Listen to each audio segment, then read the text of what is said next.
Bab 2 Izin bekerja kembali. Dinda ingat tadi sebelum pulang dari rumah Andin, sepupunya itu memberikan informasi bahwa di kantor sahabat suaminya sedang membutuhkan seorang sekretaris, jadi malam ini Dinda ingin menyiapkan surat lamarannya yang akan dia antar besok. Tapi sebelum itu Dinda ingin meminta izin keluarganya terlebih dahulu. Saat mereka sedang berkumpul di ruang keluarga, Dinda menyampaikan keinginannya kepada mama, kakak dan kakak iparnya. Ma, Mas Nanda dan Mbak Lila, aku mau izin cari kerja. Mama sekarang kan alhamdulillah kesehatannya semakin stabil dan juga ada Mbak Lila di rumah yang menemani mama. Aku rasa aku bisa mulai bekerja kembali. Sekalian bisa meringankan Mas Nanda yang sendirian mencari nafkah keluarga kita. Dinda pun tertunduk menunggu tanggapan dari keluarganya. Mas gak keberatan loh dek kalau Mas harus mencari nafkah sendiri. Mama, istri Mas dan kamu adalah tanggung jawab Mas. Mas ikhlas bekerja demi kalian. Nanda menatap ke arah adik satu-satunya itu. Tapi Dinda pengen meringankan beban Mas. Boleh ya Dinda kerja lagi? Dinda mulai meremas tangannya setiap dia merasa gugup. Mamanya yang sangat tahu sifat anaknya itu kemudian menggenggam lembut tangan Dinda. Mama gak keberatan sayang, Mama sekarang sudah semakin sehat dan kuat melakukan aktivitas sendiri. Sudah saatnya kamu memikirkan masa depan kamu. Mama gak mau menjadi penghalangnya. Bukan Ma. Mama gak jadi penghalang kok, selama ini Dinda ikhlas mengurus Mama, Maksud Dinda. Mamanya memotong ucapan Dinda. Iya sayang, Mama ngerti kok. Semangatlah raih masa depan kamu yang sempat tertunda. Doa Mama agar kamu selalu mendapatkan yang terbaik dalam hal apapun. Mama Rini menatap putra sulungnya dengan tatapan yang menyiratkan bahwa Nanda harus mengabulkan permintaan adiknya itu. Baiklah Din, jika kamu memang menginginkannya, Mas selalu mendukungnya selama itu hal yang baik dan untuk masa depan kamu, kenapa enggak? Nanda memberikan izinnya kepada adiknya. Kamu mau kerja di mana Din? Walau hanya kakak ipar tapi Lila juga sangat menyayangi adik suaminya itu. Dinda sudah dianggapnya seperti adik kandungnya sendiri. Tadi Mbak Andin kasih aku informasi lowongan kerja. Di perusahaan temannya Mas Riko sedang membutuhkan seorang sekretaris, jadi besok rencananya aku mau antar lamaran ke kantor temannya Mas Riko. Mudah-mudahan langsung diterima ya Din, kan kamu bilang perusahaannya lagi butuh. Semoga gak perlu seleksi panjang. Lila memberi semangat pada adik iparnya itu. Amin. Semoga saja begitu ya Mbak. Dinda merasa lega seluruh keluarga mengizinkan niatnya untuk bekerja kembali. Malam ini Dinda menyiapkan semua berkas-berkas yang dibutuhkan untuk diantarnya besok, sekalian menyiapkan pakaiannya besok. Dia harus mempersiapkannya agar besok tampil sempurna. Perusahaan Baskara Corp. Dinda menatap surat lamaran yang besok akan dia antar. Semoga besok lancar semuanya dan aku diterima. Semangat Dinda. Dinda membaca buku-bukunya yang dulu sekedar jadi moodbuster besok biar lebih pede lagi. Sudah lama dia tak bekerja di belakang komputer, takut lupa. Malam ini Dinda tak henti-hentinya berdoa, semoga besok dia bisa bekerja lagi. Gak sabar rasanya kembali ke dunia kerja yang sudah beberapa tahun ini dia tinggalkan demi merawat ibunya yang sedang sakit. Pagi-pagi sekali Dinda sudah bangun. Setelah salat subuh Dinda mulai bersiap-siap dengan menggunakan rok hitam panjang dipadukan dengan kemeja lengan panjang berwarna biru liris-liris dan ditutup dengan jilbab berwarna navy. Dengan sedikit polesan makeup Dinda terlihat sangat manis. Setelah sarapan bersama keluarganya, Dinda diantar Nanda menuju perusahaan yang akan ditujunya. Semoga lancar ya Dek dan kamu diterima sesuai dengan harapan kamu. Nanda memberikan semangat pada adiknya. Dinda menyium tangan kakaknya dan pamit kemudian berjalan menuju pintu masuk utama ke kantor itu. Setelah bertanya kepada resepsionis, Dinda diarahkan naik ke lantai 13. lantai di mana CEO berada dan Dinda disuruh menjumpai asisten CEO untuk mengantar surat lamarannya. Dengan hati yang resah dan dak-dikduk Dinda naik ke lantai 13 dengan menggunakan lift kemudian duduk di ruang tunggu untuk tamu yang akan bertemu CEO sebelum memasuk ke ruangan CEO. Kemudian datang seorang pria menghampirinya. "Kamu Dinda Putri Aulia?" Pria itu menyapa Dinda. Dengan sigap Dinda menjawab sapaan pria itu.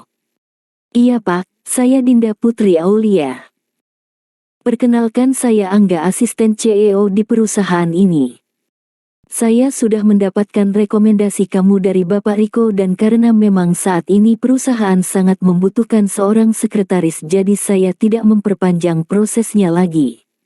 Hari ini kamu bisa langsung bekerja di perusahaan ini. Mari saya informasikan apa-apa saja tugas kamu di sini." B.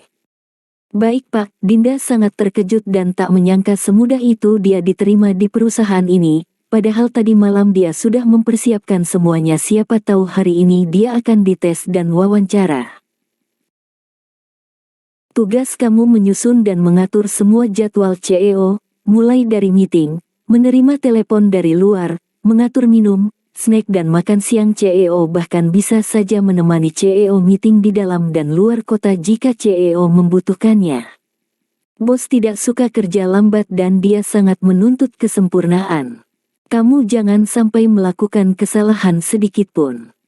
Kalau soal makanan dia tidak pilih-pilih, biasanya apapun yang disediakan dia tidak akan menolak." Angga memberitahukan apa saja pekerjaan Dinda.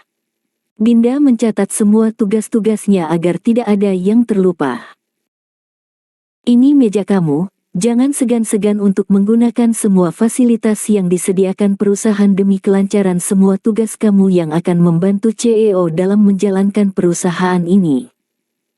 "Iya Pak." Dinda mengangguk mengerti. "Bos selalu datang tepat waktu. Jam 8 beliau sudah masuk, kamu jangan terlambat.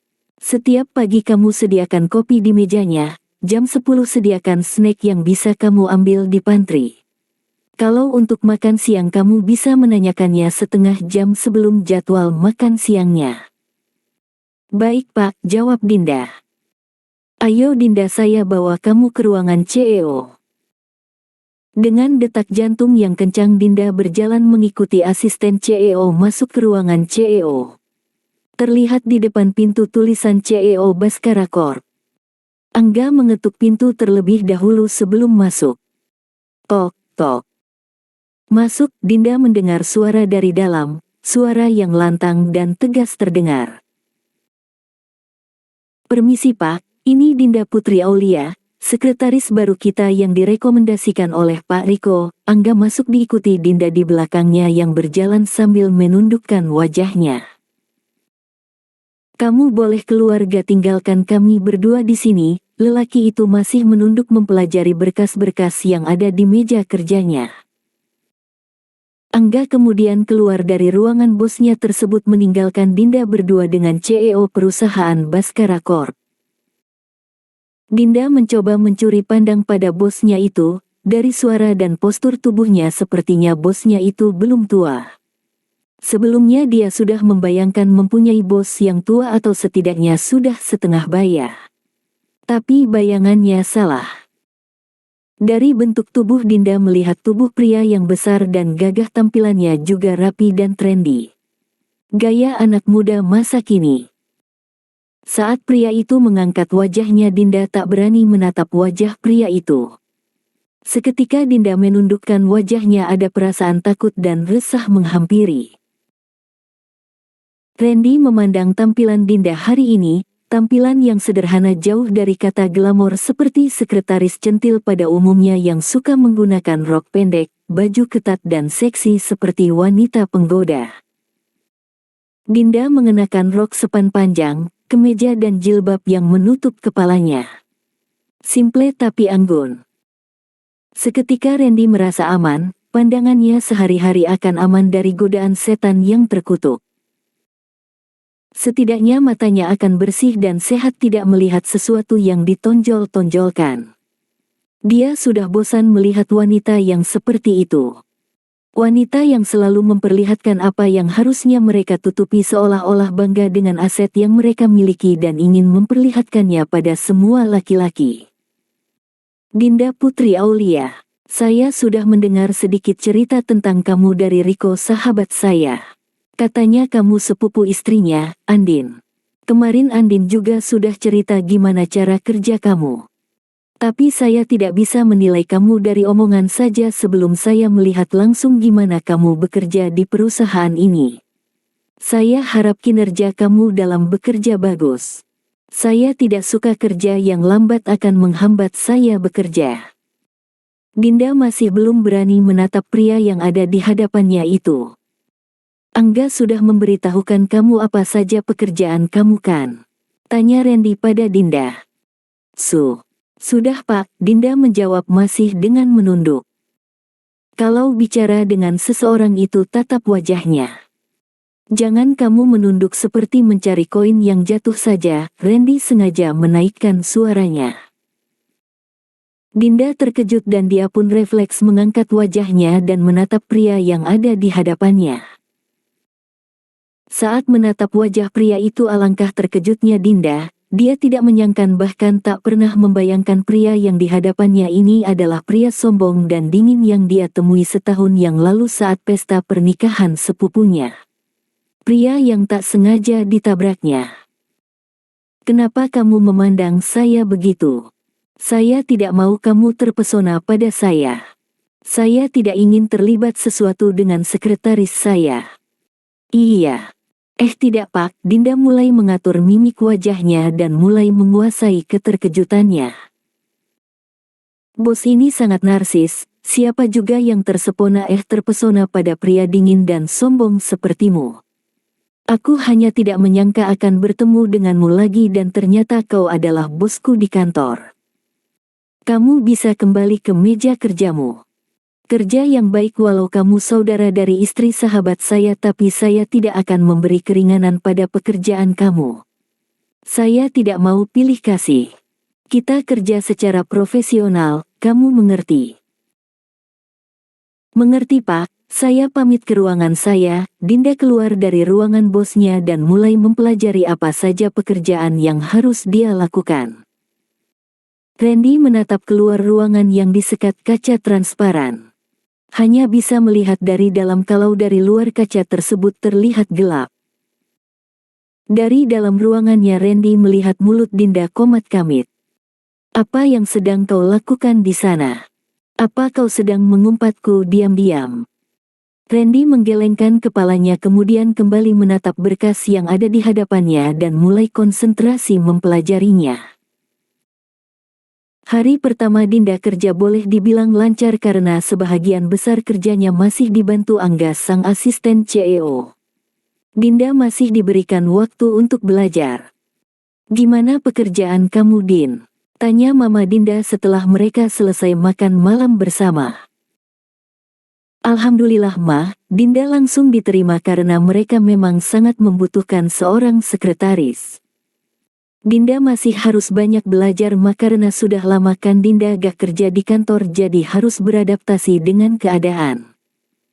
Syukurlah, Mas senang mendengarnya. Tapi kamu harus bisa jaga diri. Masih banyak yang menganggap miring terhadap seorang sekretaris.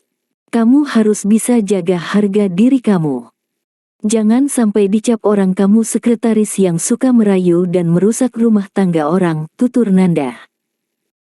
Apa sih Mas ini, bosku itu masih muda dan belum menikah. Wah bagus itu Din siapa tahu kamu berjodoh sama bos kamu, Lila tersenyum menggoda adik iparnya. Ih Mbak, amit-amit. Bosku itu orangnya dingin dan sombong banget. Gak ada lembut-lembutnya. Serem deh, tiba-tiba bulu roma Dinda berdiri membayangkan kata-kata bosnya tadi pagi. Sudah. Yang penting kerjanya yang bagus ya nak, Mama Dinda mengusap punggung Dinda dengan lembut. Sekarang kamu istirahat, tadi kan hari pertama kamu kerja. Pasti capek banget karena masih belum terbiasa, Mama Dinda menyuruh Dinda untuk segera beristirahat. Setelah selesai makan, Cuci piring dan bersihin dapur. Dinda masuk ke kamarnya untuk istirahat. Pagi ini Dinda semangat berangkat ke kantor. Waktu sudah menunjukkan pukul 7.50 WIB, saatnya buat kopi untuk si bos. Dinda pun membuat kopi andalannya. Biasa Mas Nanda di rumah juga paling suka kopi buatan Dinda. Setelah kopi dibuat, Dinda membawanya ke ruangan si bos dan meletakkan kopi tersebut di atas meja. Randy masuk ke dalam ruangannya. Selamat pagi Pak, ini saya buatkan kopi spesial buatan saya. Semoga Bapak suka. Sambil tersenyum Dinda berjalan keluar dari ruangannya. Randy menatap kepergian Dinda dari ruangannya. Hari ini mengapa dia semangat sekali, beda sama kemarin. Mungkin dia sudah mulai bisa beradaptasi. Randy duduk di kursi kebanggaannya dan menyeruput kopi yang disediakan Dinda pagi ini. Seruap. Nikmat sekali kopi ini, rasanya pas di lidah. Buat kopi aja dia pinter, apalagi buat yang lain ya. Randy segera menggeleng-gelengkan kepalanya mengusir pikiran yang baru saja terlintas. Tok, tok. Dinda masuk ke dalam ruangannya dengan membawa beberapa berkas dan buku agendanya. Hari ini Dinda menggunakan celana panjang berwarna krim dengan baju kemeja hitam lengkap dengan jilbab bunga-bunga dengan warna yang senada. Tetap sederhana tapi manis. Dinda meletakkan berkas-berkas yang akan ditandatangani di hadapan Randy dan Randy pun menerimanya sambil membuka isinya. Apa jadwalku hari ini? Suara Randy terdengar datar dan dingin. Huff. Pagi-pagi udah jutek, pantas aja masih jomblo, teman-temannya yang lain aja udah pada nikah dan punya anak. Dinda dengar sedikit cerita dari Andin. Nanti jam 9 meeting dengan salah satu perusahaan telekomunikasi Pak membahas pembangunan jaringan di Provinsi A. Jam 2 siang Bapak ada meeting di luar bersama Pak Angga. Setelah itu jadwal Bapak kosong. Dinda membuka agenda dan membacakan jadwal Randy hari ini. Baik, kamu siapkan bahan meeting saya hari ini. Randy mengembalikan berkas yang sudah selesai dia tanda tangani dan menyerahkannya kembali ke Dinda. Dinda segera kembali ke mejanya dan menyiapkan semua bahan yang diperlukan. Setelah itu dia menuju ruang meeting dan memeriksa ruangan yang sebentar lagi akan digunakan bosnya untuk rapat. Semua sudah beres. Dinda menerima tamu yang baru saja datang dan mempersilahkan mereka langsung masuk ke ruang meeting. Setelah itu dia berjalan menuju ruangan CEO untuk memanggil bosnya itu agar memulai meetingnya. Pak, tamunya sudah datang dan menunggu di ruang meeting. Dinda melaporkan pada atasan tertinggi di perusahaan ini. Baik, kamu ambil agenda, kamu ikut rapat bersama saya dan catat semua isi rapat nanti. Randy berdiri dan merapikan pakaiannya kemudian berjalan melangkah ke arah ruang meeting. Dinda mengikuti langkahnya dari belakang. Dari belakang aja bodinya bagus, tinggi dan gagah. Ups. Apa yang kau pikirkan Dinda? Dia pria angkuh dan dingin, jangan sampai kau terpesona melihatnya. Dinda menepuk kepalanya sendiri. Rapat dimulai. Randy memimpin rapat dengan tegas dan lugas. Dinda jadi mengakui kalau bosnya itu sangat pintar dalam perencanaan proyek dan bernegosiasi. Hasil rapat seminggu lagi dijadwalkan survei lapangan langsung ke Provinsi A yang akan dipantau Randy langsung. Setiap proyek Randy akan turun tangan sendiri. Dia tidak mau main-main dengan pekerjaannya. Semua terbukti dengan kesuksesan yang dia raih. 2 tahun saja perusahaannya sudah terkenal di seluruh Indonesia dan sangat diperhitungkan. Randy sudah masuk dalam jajaran eksekutif muda yang disegani. Meeting selesai jam 11 siang. Randy mengantar tamunya langsung sampai pintu depan kantornya kemudian kembali ke ruangannya. Melihat bosnya itu masuk ke ruangan, Dinda pun mengikutinya. Bapak mau pesan makan siang apa Pak? Tanya Dinda. Pesankan saja aku nasi padang pakai rendang. Baik Pak. Dinda kembali ke mejanya kemudian memesan makan siang untuk bosnya. Setelah pesanan datang, Dinda menyiapkan kelengkapan dan menu makan siang bosnya di ruangan CEO, kemudian Dinda melangkah keluar hendak meninggalkan ruangan tersebut. "Kamu tidak ikut makan di sini?" tanya Randy menawarkan. Ini ajakan atau penawaran? Tumben dia baik, batin Dinda. Nggak pak, saya mau makan di kantin aja sekalian pengen berkenalan dengan yang lain. Saya belum mempunyai teman di sini." Randy mulai membuka menu makan siangnya tanpa memperdulikan Dinda lagi. "Tuh kan cuma basa-basi, dia kembali dingin kayak es, dasar bos beku kayak beruang kutub," umpat Dinda. Bersambung.